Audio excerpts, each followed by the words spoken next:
Réputé pour sa stabilité, l'investissement immobilier conserve toujours les faveurs des épargnants français. Perçu comme une valeur refuge, il est prisé lors des crises et la poussée d'inflation que l'on constate actuellement a tendance à accentuer ce désir d'investir dans la pierre. Toutefois, la remontée des taux longs, le calcul du taux d'usure et la frilosité des banques à prêter ont une incidence sur le marché et empêchent les ménages de concrétiser leurs projets. Rappelez-vous, nous en avions parlé dans un précédent épisode de Bourso Campus. Dans ces conditions, de nombreux épargnants, malgré tout désireux d'investir dans la pierre, se tournent vers les sociétés civiles de placement immobilier ou SCPI. Nous vous expliquons de quoi il s'agit dans ce nouvel épisode de Bourso Campus. Schématiquement, on peut définir une SCPI comme un véhicule de collecte d'épargne par une société de gestion pour l'investir dans des biens immobiliers. Ils sont alors mis en location et une fraction des loyers encaissés par la société de gestion sont redistribués aux investisseurs sous forme de dividendes. Cette mécanique d'investissement collectif simple et efficace est née en France dans les années 60. Plus précisément en 1964, date de la création de la civile foncière qui est en quelque sorte l'ancêtre de la SCPI. Plus tard, avec la loi du 31 décembre 1970, les grands principes de gestion des SCPI seront fixés. Depuis, d'autres lois encadrent ce placement qui relève de la compétence de l'autorité des marchés financiers. Mais on peut affirmer que la mécanique d'investissement d'origine est globalement restée la même. En tout cas, 60 ans après son acte de naissance, le concept continue à faire fleuresse puisqu'il y a actuellement près de 209 SCPI opérant sur le marché français. Elles sont animées par une quarantaine de sociétés de gestion. La capitalisation du secteur pèse 79 milliards d'euros. Ce qui paraît peu si on la compare au niveau d'encours des deux autres placements préférés des Français, l'assurance vie et ses 1876 milliards d'euros, ou bien encore le livret A et ses 343 milliards d'euros. Mais ce qui distingue la SCPI des autres placements, c'est sa dynamique de collecte nette, qui est passée de 4,2 milliards d'euros en 2015 à 8,6 milliards en 2019, soit plus du double en seulement 4 ans. Elle reste soutenue en 2021 avec un montant de 7,3 milliards d'euros. Ce qui distingue les SCPI des autres placements préférés des épargnants, c'est bien l'engouement qu'elle suscite. La SCPI dispose de plusieurs avantages qui plaisent aux investisseurs. Tout d'abord, sa rentabilité. Cela fait près d'une décennie que le rendement moyen, que les gérants appellent désormais le taux de distribution, est supérieur à 4%.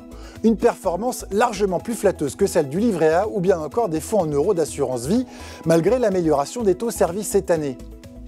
Une performance flatteuse donc pour un risque qui reste plutôt modéré.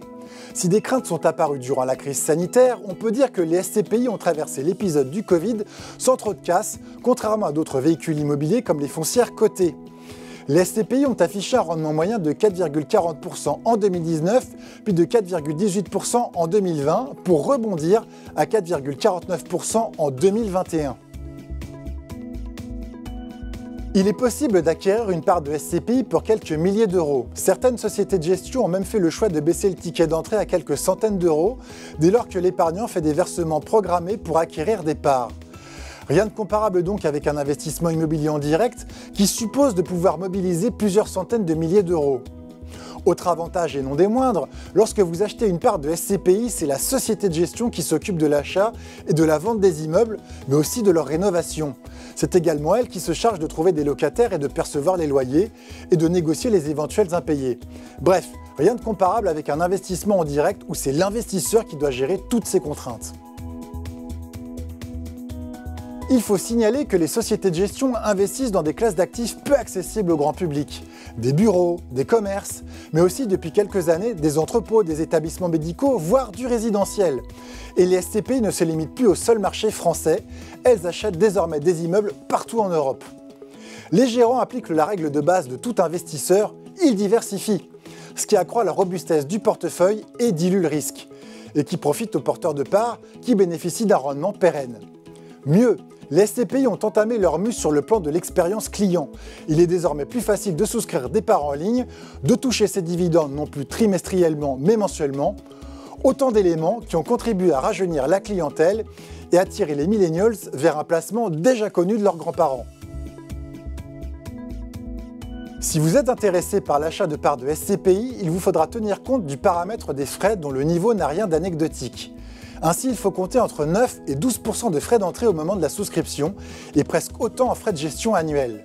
Pour ces derniers, ils sont déduits des loyers encaissés par la société de gestion avant distribution du dividende à l'associé. Ce niveau de frais pousse d'ailleurs l'investisseur à garder très longtemps ses parts afin d'en amortir le poids.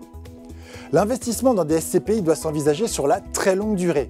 Il n'est d'ailleurs pas rare que les parts soient transmises par héritage ou donation aux membres de la famille du souscripteur. Il faut signaler que certains nouveaux acteurs qui veulent se démarquer de leurs concurrents ont tendance à réduire ces frais d'entrée, voire les supprimer. Il faut alors prendre garde que ce ne soient pas les frais de gestion, dont le souscripteur n'a pas forcément conscience, qui soient alors plus élevés.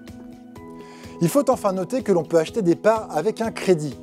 Peu de banques le proposent désormais depuis l'arrêt de l'activité du crédit foncier en 2019, mais il est possible de passer par des courtiers spécialisés pour financer son projet. On peut aussi acquérir des parts en démembrement de propriété, mais là encore, le recours à un intermédiaire spécialisé est indispensable. Une autre solution pour amoindrir le niveau de frais est de souscrire des parts au travers d'une assurance vie. Dans cette hypothèse, la part de SCPI est assimilable à une unité de compte dont les frais sont en principe plus faibles. Dans ce cas de figure, c'est bien la fiscalité spécifique de l'assurance vie qui s'applique et pas celle de la détention directe de parts qui relève de la catégorie des revenus fonciers. Pour faire simple, la fiscalité de l'assurance vie est plus avantageuse car il n'y a pas d'impôt à payer tant qu'il n'y a pas de rachat sur le contrat. Et au-delà de 8 ans, l'application d'abattements rend la fiscalité moins confiscatoire qu'une détention de parts de SCPI en direct, qui elle reste soumise à l'impôt sur le revenu, plus les prélèvements sociaux. La vraie contrainte avec une détention de SCPI via une assurance vie, c'est que l'épargnant n'aura pas accès à toutes les SCPI du marché, mais seulement à celles retenues par l'assureur. De plus, pour des raisons de liquidité, l'assureur conservera une partie de la performance de la SCPI, donc le rendement sera nécessairement moins élevé que pour une détention en direct.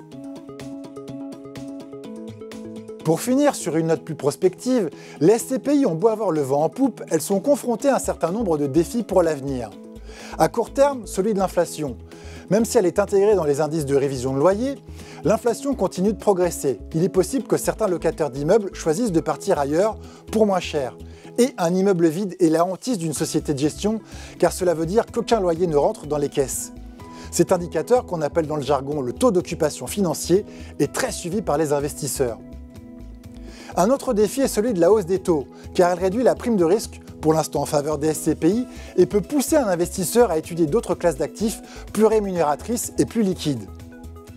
Enfin, le chapitre de l'éco-responsabilité et de la rénovation thermique des immeubles est aussi un chantier d'importance pour les SCPI. Depuis 2020, les fonds immobiliers peuvent prétendre au label ISR à la condition de prouver qu'elles intègrent dans leur gestion 8 critères extra-financiers en lien avec l'environnement, le social et la gouvernance. Pour l'instant, seule une trentaine de SCPI sur les 209 que compte le marché ont obtenu ce label. Le secteur peut indéniablement mieux faire et nul doute que ce critère sera examiné plus attentivement à l'avenir par les investisseurs. Une affaire à suivre donc.